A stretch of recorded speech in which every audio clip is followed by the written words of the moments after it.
Pila na ko nakaari diri sa Bohol Tarsier Conservation Area. Pero honestly, kada makakita ko nila, murag first time gihapon. It's always an amazing experience. Grabe ka solid, kay super cute ug rare kaayo sila.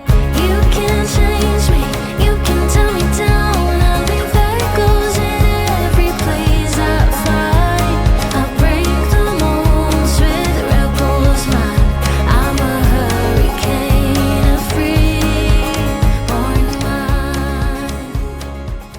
So human na ako og bayad sa entrance fee. Super excited kaayo ko ni sulod. Oops, before ta mo proceed, please do like, share, and subscribe to my channel. Ang nindot diri, very helpful ang mga guides. Sila jud ang mo-assist kung asa dapit nakaspat ang mga tarsier para dili na mo maglisod og pangita. But take note guys, na ay mga strict rules standard nga kinahanglan i-observe.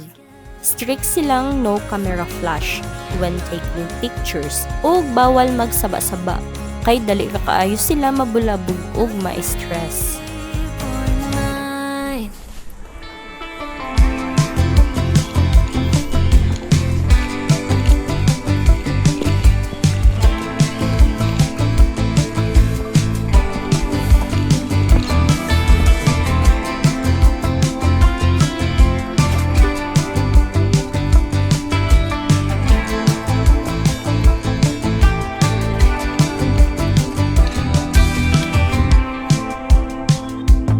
Every heartbeat, you're coming closer, coming closer.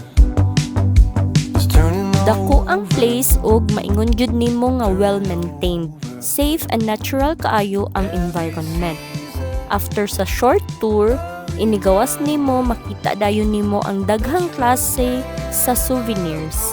Perfect kaayo pang pasalubong to remember your Bohol trip. So if ever magbohol mo, don't miss this place. It's definitely worth visiting over and over again. That's it for today's video. Thanks for spending time with me here at Forever Weekend. Remember, life's too short not to feel like it's always Saturday.